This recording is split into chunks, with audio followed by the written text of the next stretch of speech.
everybody. Welcome to episode 107 of the Addiction Unlimited podcast. I'm your coach, Angela Pugh, and what we do here is learn how to live a sober and fun, alcohol-free life. The whole point of giving up drinking is to live better and be happier.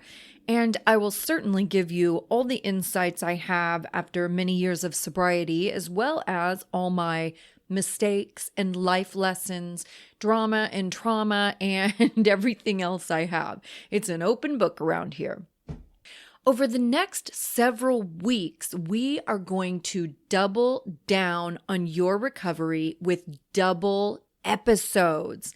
Yes, you guys, I'm so excited about this. You will get the regular episode on Wednesdays, or if you're an Inner Circle member, you get episode access on Tuesdays. So you'll get that regular episode, and then we're going to do a bonus episode every Friday. I'm going to have worksheets and cheat sheets and workbooks and guides just to double down on your recovery and double down on the support you get from me. So let's double down. And today we're going to talk about something that's a bit cliche, and we're going to break it down and get a little deeper into the concept and how to practice it on a daily basis. You hear it all the time, especially for those of us that are 12-steppers. It's all over the rooms of Alcoholics Anonymous. One day at a time. I remember in the beginning of my recovery, I didn't really understand a lot of the cliches in the rooms. There are all of these weird one-liners that people repeat, and if I'm honest, I didn't know what any of them meant. Like, that's just the truth. I would just kind of smile and nod because I had no idea what these people were talking about. But I totally get it now, and I understand that the one-liners are just a shorthand version of the long versions, right? These are just one-liners that we can throw out, and we understand the bigger meaning behind them. We're going to talk about one day at a time and what it means, how it can be helpful, and how to break it down even smaller in those moments of crisis. But first, before we take that deep dive, let's talk about a few things going on around here in the crazy busy week I've had doing some major collaborations with other recovery rock stars. First off, I got to be on the Recovery Happy Hour podcast with Trisha Lewis, and I owe you guys a huge apology because I totally forgot to tell you about it. This is what happens when you get busy with so many projects. She had emailed me to let me know my episode was going live, and I totally forgot to share it with you. It's 100% my bad. And I hope you got to check it out because it was a lot of fun, and Trisha is absolutely delightful. I'm so grateful I got to meet her, and she is coming on Addiction Unlimited also. By the time you're hearing this episode, we have probably already recorded her on Addiction Unlimited, and it will be going live soon, and I will keep you posted on that. Also, another total recovery powerhouse, Jen Elizabeth, author of Shape of a Woman. Jen was on Addiction Unlimited with me a couple of weeks ago, and we shared a phenomenal conversation. She is a stunning person inside and out. And Jen does something really cool called Fierce Female Friday. This is on her Instagram, which is at Resurrection of Me, and I will link that in the show notes. And last week, she featured me. She asked me to write a piece of my story for her, and I did that. I love to write. For those of you who don't know, I actually started many years ago with an anonymous blog.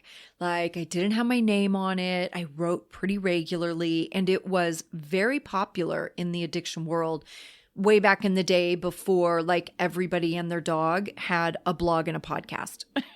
So it was a long, long time ago. And my blog was super popular and I loved to write, but I wrote a short story and she condensed it down to fit Instagram size, which is just a few paragraphs.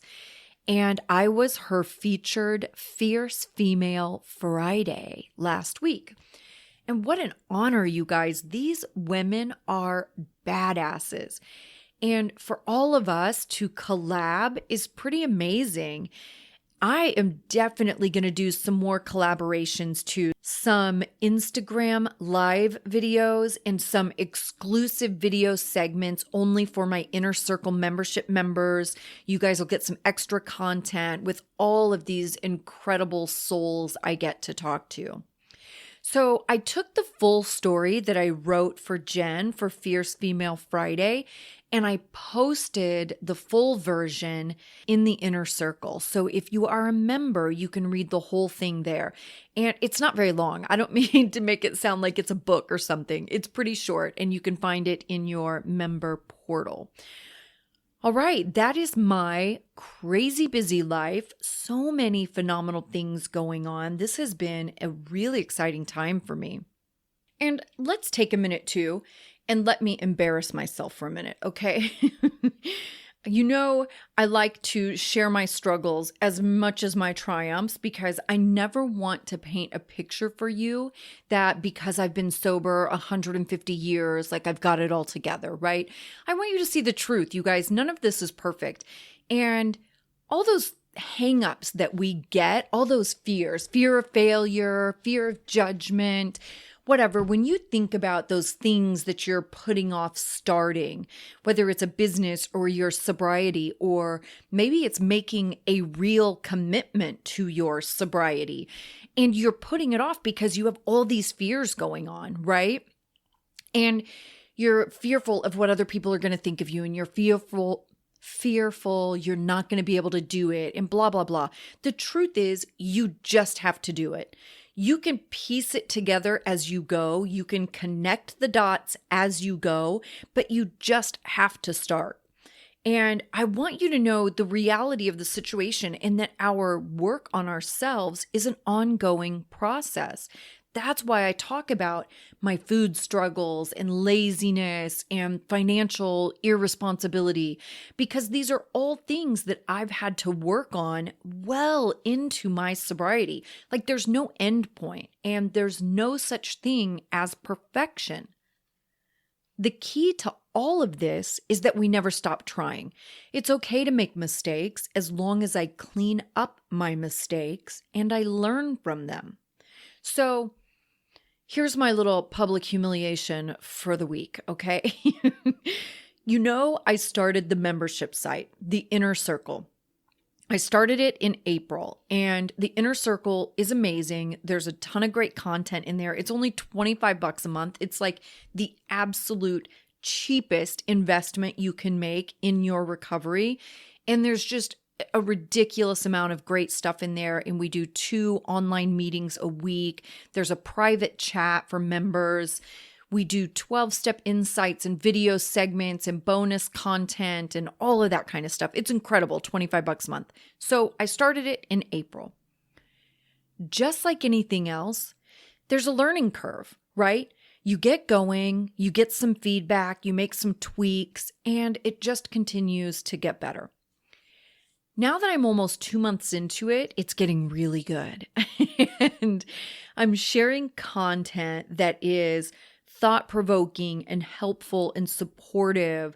I'm sharing what I call quick fixes, and those are just really cool, like memes or infographics that can change your perspective by simply reading a sentence or two, right? They're quick fixes. Get your head in a good spot, change your mood, quick fixes. We have, like I said, special insight segments on the 12 steps. And since May is the 5th month, this month we talked about the 5th step and just all kinds of good stuff. As we were going through week 3, I came across something on Pinterest that I really wanted to share with Inner Circle members. It took my mindset from a crappy place to a good reminder of perspective and not getting too caught up in negativity. And it inspired me to write a little piece about that. So I go into the membership site and I post this thing. And I was wondering why there weren't a lot of comments on different things in the site, because usually you guys write comments and I write back to you and we have some pretty cool conversations around the things I post in the membership site. But I was getting nothing. Honestly, I was getting nervous. I was like, oh my gosh, do they not like anything I'm posting? Am I doing a terrible job? Do I need to do more? Maybe they don't like me anymore. Like in my head, of course, the committee starts going crazy with all this nonsense, right? So like a good alcoholic, I start freaking out and immediately blowing everything out of proportion. And that's when I realized I had been posting all this content that I was so excited about, but I never hit the publish button on the week 3 category. So all the content that was in week 3 was still private where only I could see it. Oh my God, you guys, seriously, I felt so ridiculous and embarrassed. And it's so frustrating and irritating. Like I was so mad at myself. And I was even mad at the technology. Like I'll be honest, I was even mad at the damn website.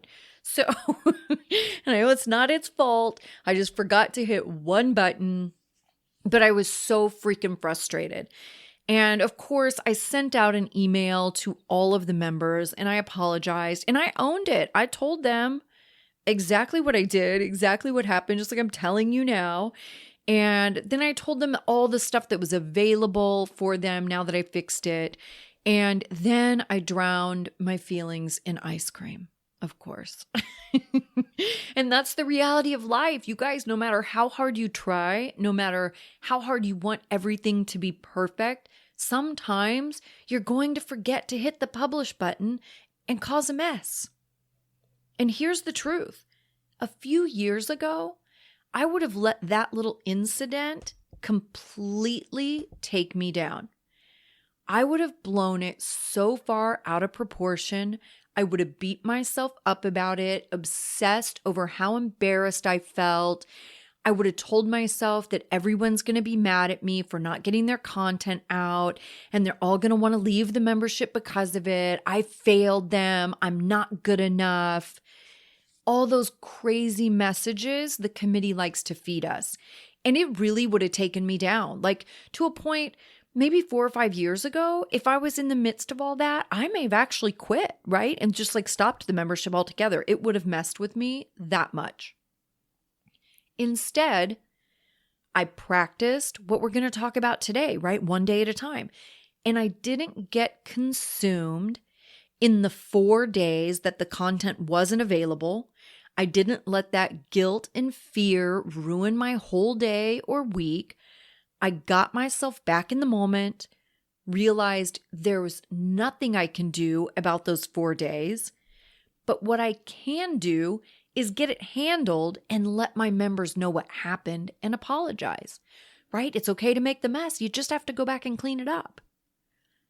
Lesson learned. And I promise you that will never happen again. But seriously, I would have blown it so far out of proportion. And just taking the minute like to pause and go from blowing it out of proportion to getting it right sized and realizing like, Angela, seriously, dude, it was 4 days. Like this is not the end of the world. It was 4 freaking days. And then I thought about how many of those members probably hadn't even been on the site in those 4 days. Like how many people were completely unaware that I even had this issue, right? Because they hadn't even logged on for 4 days.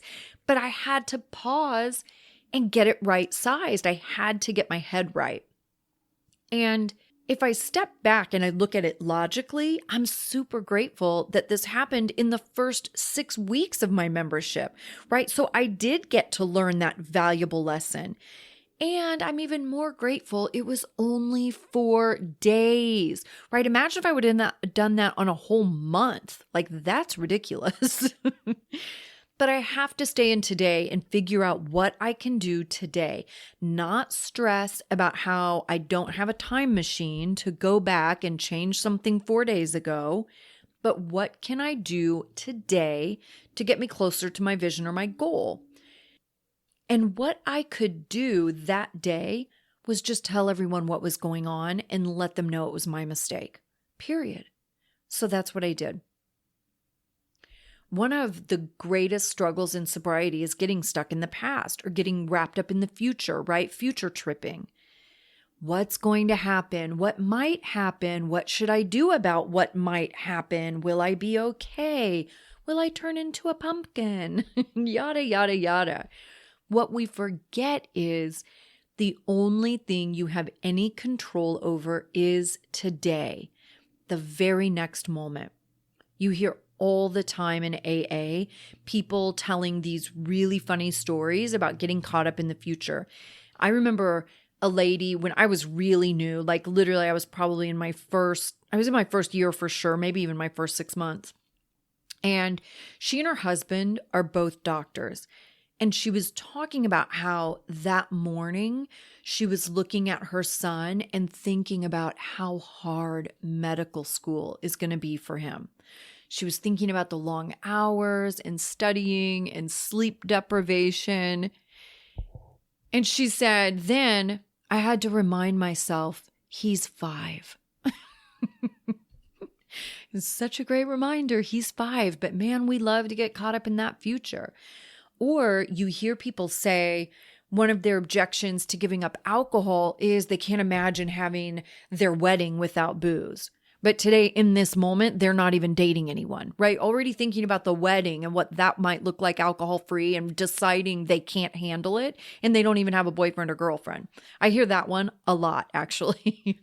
Or me, one of my biggest hangups was that I couldn't imagine New Year's Eve without alcohol. Now, in my defense, I was a bartender, and New Year's Eve was a pretty epic event in my annual plans. But I was so caught up in that thought, like, how would I ever get through a New Year's Eve without drinking? The truth is, I've never had a single New Year's Eve yet where I wanted to drink.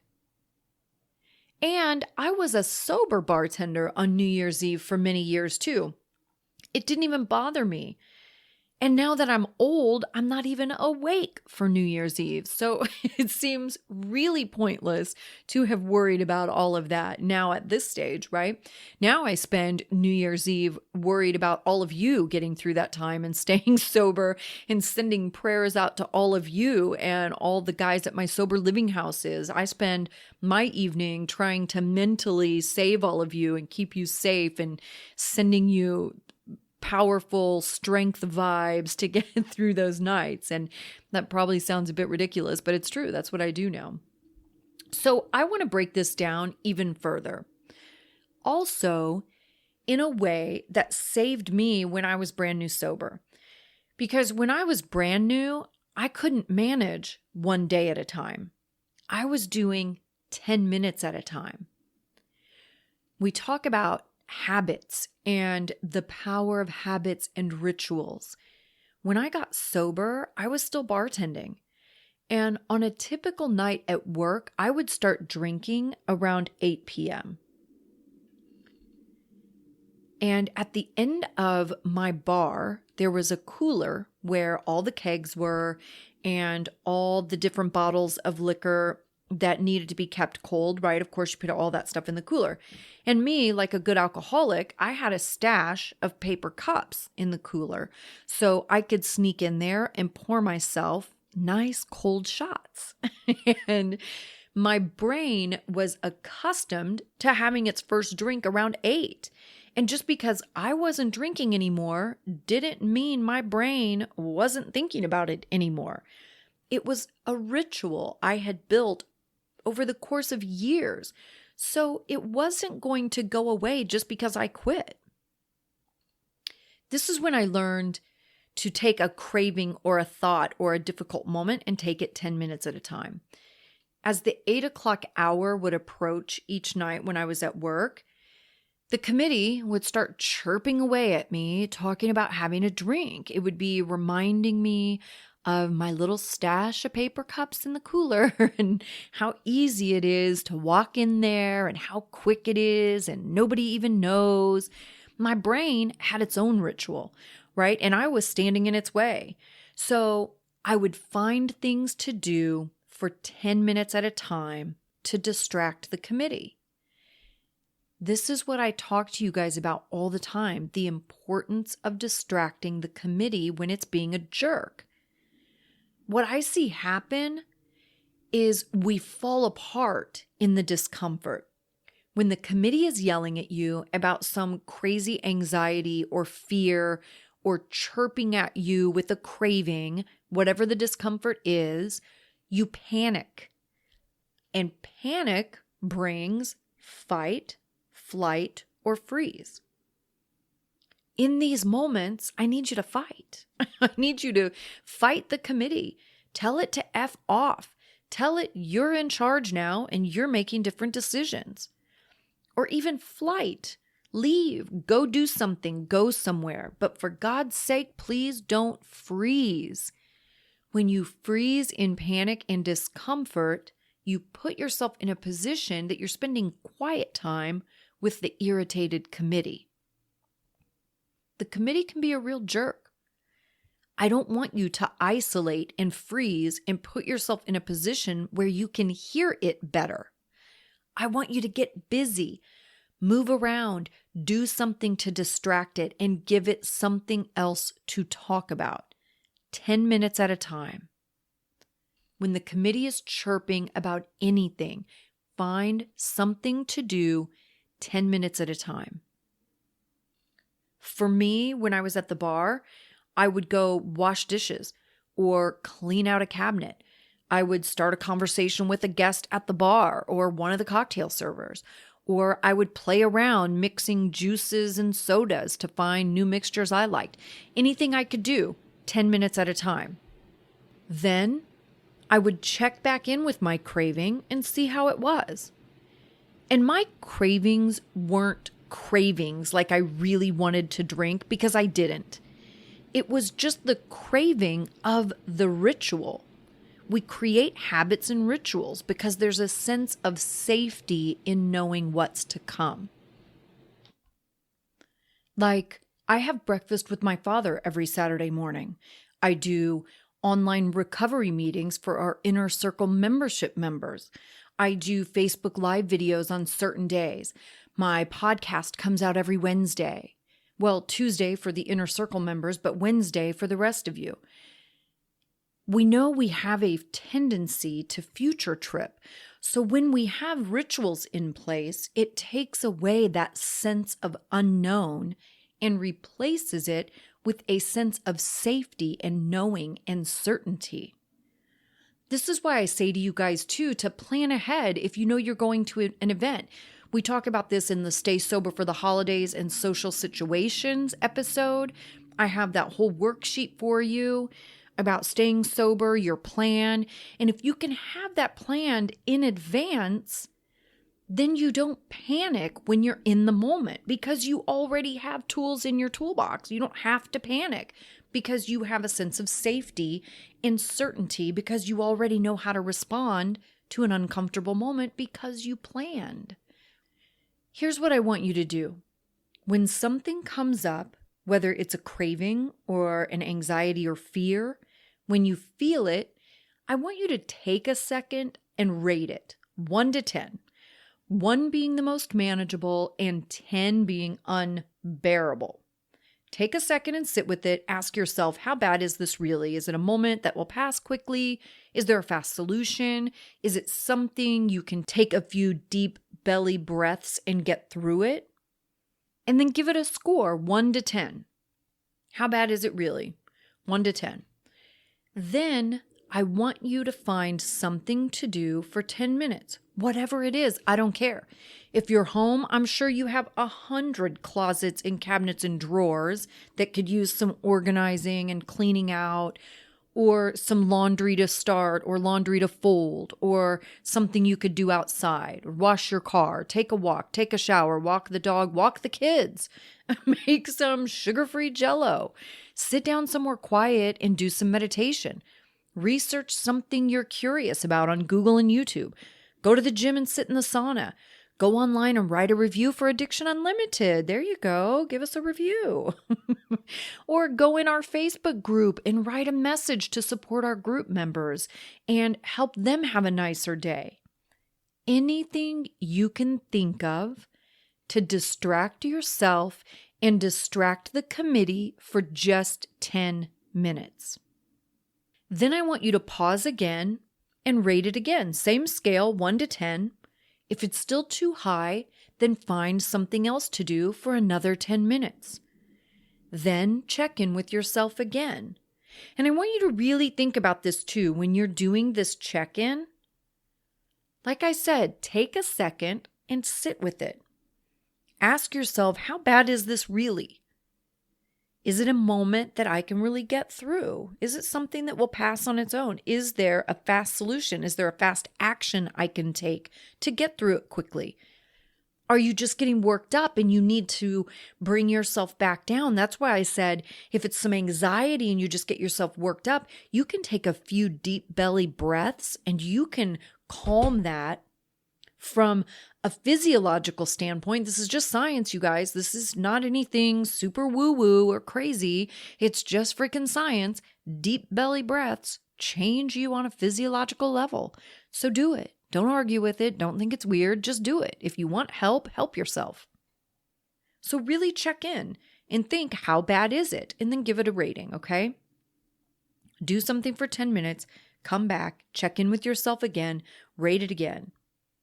You know, my favorite thing to do always is to figure out how to be of service to someone else. A great way to get your head in a good space and take away the power of any negativity is to reach out to someone else and ask them how they're doing. Think of someone you haven't talked to in a while or someone who's going through a difficult time and reach out to them. Ask how they're doing. Tell them you are thinking about them. Ask if there's anything you can do for them. And don't say a single word about yourself. If they ask how you are, say, I'm doing great. Thanks for asking. I'm making some changes or I'm going through some things. I'd love to catch up about that another time. But today I was just thinking about you and I wanted to check in and see how you are and see if I could do anything for you. See if someone in your family needs help with something. Maybe your AA group room needs a good cleaning or vacuum. See if there's something you can do to help a neighbor. Make a nice surprise breakfast for your family, or out of the blue, take your kids to the park or somewhere they love but haven't been in a while. Make your partner a cup of coffee in the morning and bring it to them in bed. Go on Facebook or Instagram and write 10 nice comments on other people's posts. There are millions of ways to be of service to the world around you. The very moment some negativity or anxiety starts to creep in, go straight to service. Don't get caught up with the committee, obsessing about whatever you're obsessing about. Instead, shift your thoughts, shift your actions, distract yourself and distract the committee. 10 minutes at a time if necessary. You've heard me say this over and over, and I will continue saying it. If you isolate yourself and you don't find connections with other people, then the committee and your addiction have you in exactly the position they need you to be in, isolated and alone. Every predator works best when you are isolated and alone. Your very first goal should be to ensure you are not those things. And if you are uncomfortable or shy or whatever you want to call it, then start small. Get in the Facebook group and just read through the comments and click the like button on some of them. That doesn't challenge you at all. You're participating, you're distracting the committee, and you're being connected. You don't have to go in there and write a freaking diary entry to be involved. Some of us write long posts and we love that. It doesn't mean you have to do that. You can start by just liking some posts. Then when something really resonates with you, you can write a short comment like, thanks for sharing this. I really needed this today. Great reminder. Small things just to get some practice and be connected. But if you want to stay alone, not connecting, not getting support, not sharing yourself and helping others, then your addiction will win every single time. You can join many groups. You can join the Inner Circle membership. You can get in the private chat with me and all of our other amazing members. There's so many options to be connected without having to go anywhere. Ultimately, you have to make the decision whether or not you are willing to push yourself through some of that discomfort to get closer to your big picture goal of sobriety and an incredible fun life, or if you're going to sit in your discomfort and wallow. A great thing you can do 10 minutes at a time is jump on YouTube and search for videos about positive thoughts. It's a great way to shift your mindset instantly, get you out of your own drama, and it's a quick and easy tool that you can use forever. Of course, I have the attention span of a gnat, so I love to find videos that are only 5 or 6 minutes long. And you guys know I will always give you the sober hack, right? So you can find, you don't need to sit down and look at videos that are 30 minutes. Like, don't blow this out of proportion. I hear you guys so often just making excuses. Like, just chill out. Just do something. Stop spending so much time thinking of all the reasons it won't work for you, or you can't do it, or you're shy, or you have anxiety, or you're so uncomfortable, or you're so insecure. Well, welcome to the freaking club. What do you think the rest of us are? We're all of those things. But at some point, you have to get over yourself and you have to take action. So for me, I got to make that small, right? Because I have the attention span of a gnat. And if I want to actually follow through on something, I have to break it down in little tiny pieces. So I find videos that are 5 or 6 minutes long. The key is, it doesn't matter how long or short the video is. What matters is that you are committed enough to yourself and your sobriety to take the time to actually sit down and do something positive and healthy for yourself. That's the part that matters. It doesn't matter if it's 2 minutes or 5 hours. It's that you are committed to actually doing it. I'll even take this a step further. I made a cheat sheet. A daily routine you can print and use to keep you on track with your recovery actions, right? There are 6 time slots and 6 action suggestions, and they are laid out like a checklist. So in the morning, you pick which activity you want to do from the action list, and when you do it, you check that action off and you check off the morning slot. Then there's a mid-morning, a lunch, a mid-afternoon, dinner, whatever, so on. Every couple hours throughout your day, you pick one of the actions and do it, then mark off that time slot and mark off that action. And there's some other great things on there to track to help keep you in a healthy routine and consistently working toward your big picture sober vision too. This is what we do to build lasting sobriety. You create a routine of healthy actions. You get intentional about how you spend your time and the things that you do, and you get intentional about molding your thoughts and the committee to be healthy and strong. And that's how you live. When you create a solid routine that nourishes your little sober soul on a daily basis, you don't have to live in fear of relapse. Relapse doesn't happen to you. Vodka does not chase you down the street and pry your mouth open and jump in there, okay? You say, I hope I don't relapse, like it's totally out of your control. Well, you're wrong. It's completely in your control. You decide not to relapse. Then you create a plan and you practice it regularly to become really good at it. You make a commitment to practice it. Even when you screw it up, you keep doing it. That's how you don't relapse.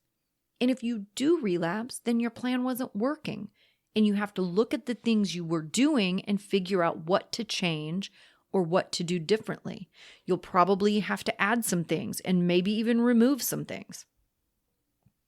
When I'm really focused on keeping my thoughts strong and powerful, I have certain rituals that I practice every day to make sure I'm feeding a strong and powerful mindset. At some point, I catch some negative thoughts coming in, either about myself or being negative about my business or being short and irritable with my friends or employees. When I see that stuff happening, I have to reevaluate my efforts. Have I really been doing my rituals each day, or have I been slacking off? Usually I find there is something that I've started slacking on.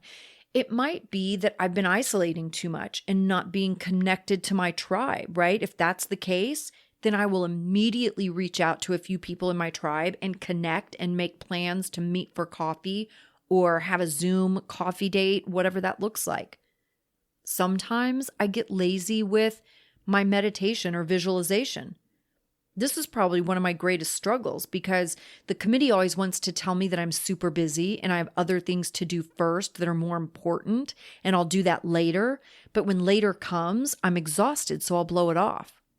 If I'm blowing it off, then I need to get my act together and get back on it because I know that's something that keeps me healthy. It's not about wanting to do it or not wanting to do it. I do what is healthy for me. I don't beat myself up if I've fallen off a bit. I recognize the lesson in it. I can't listen to the committee, or that I need to get up a little earlier to make sure I have time, or I need to put it in my calendar so I know I'm making the time, because it's important to my daily living and not having debilitating anxiety and an overwhelming desire to drink and escape my life. It's important that I do the things that I know keep me healthy. So if you have a plan and you are doing it and you relapse, you have to look at your plan and reevaluate and make some adjustments. This is the same thing, 10 minutes at a time. I tell you, you can change your life in 10 to 15 minutes a day because it's true. 98% of my YouTube videos that I watch are under 10 minutes. 98% of the meditations or guided visualizations I do are under 10 minutes. Connecting with my tribe, 10 minutes. Being of service in random and thoughtful ways, 10 minutes or less. You see what I'm saying? None of this is a huge time-consuming commitment that is unreasonable. And if it feels unreasonable, then you have some other issues that we need to figure out to get you started. So let's recap this. If you are in some discomfort, anxiety, or a craving, I want you to stop for a second, check in with yourself, see how big of a deal it really is, and rate it on a scale of 1 to 10. And try to put a name on the feeling if you can. Are you bored, irritable, hungry, angry, lonely, tired, right? We talk about that. HALT. Hungry, angry, lonely, tired. Are you sad? Did you get your feelings hurt? Are you feeling like someone doesn't like you? Are you feeling left out? Are you stressing about money or having some fear about your marriage or your kids? Are you obsessing about some resentment? Try to identify exactly what's going on. Think about how bad it really is. Is the world actually ending, or is this solvable? And give it a rating 1 to 10. After you've named it and rated it, then find something to do for 10 minutes. Write in your journal, listen to a podcast or audiobook, go through the list of a million things I mentioned earlier for 10 minutes. If you have a sponsor, call them. After 10 minutes, take another second to pause, check in with yourself. How does it feel now? Is the feeling getting a little less? Does it feel more solvable? And rate it again. Hopefully the number is going down. Then go do something else for 10 minutes. Be of service to someone else if you can. Get lost in a movie or a book, whatever it takes. Check in again and rate it. You get it. Keep going for however long you need to. Each time you get through a difficult moment or a craving or anxiety, each time you get through one of those moments, the next one will be less powerful. This goes for everything. If you're having a cigarette or a drink craving, if you power through it and show it you're the boss, then the next craving will automatically be smaller. If you have major anxiety and feel panicky, you step out, find a private space, you do deep belly breaths, and I mean deep breathe all the way down to your belly button. I want you to feel your belly and your lungs expand, and I want you to do that many, many times. And I want you to visualize as you take that deep breath in, I want you to see it as a bright light going in and traveling all the way down to your belly button, and feel your belly expand and see that light expand inside of you and see it shooting out to every piece of your body and pushing out all the darkness. Pushing out any negative feelings you might be having, negative thoughts. See that light come into your body with your deep belly breath and see it pushing out all that negativity. Then see yourself getting through that moment. See yourself getting through the situation that you're in and see yourself being okay. It will be okay. And when you get through that moment, although it may be uncomfortable, you show yourself that you are capable and able. And you begin to trust yourself again. And you know that the next anxious moment will be smaller.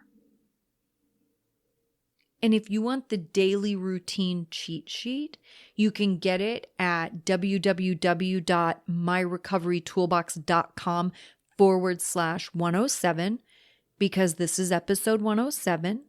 Again, it's www.myrecoverytoolbox.com/107. And you can sign up and get the cheat sheet, print one for each day, and get yourself some structure and a strategy and get some relief. And for those of you that are Inner Circle members, you've had this daily routine cheat sheet for a while, so you can find that in your member portal. But for the rest of you, www.myrecoverytoolbox.com/107. Okay. I love you guys. I'll see all of you members in the Inner Circle for some extra special content this week and in the private chat for members only. I will link that in the show notes if you want to join us. It's pretty awesome, all the tools and community and support we've built in such a short time. It's so good. And also, don't forget, we're doubling down on recovery, and I want you to double down on your efforts and double down on your recovery with these double episodes for the next several weeks. Watch out on Friday for your double down bonus episode. I hope you're having a fantastic day, and I'll see you on Friday.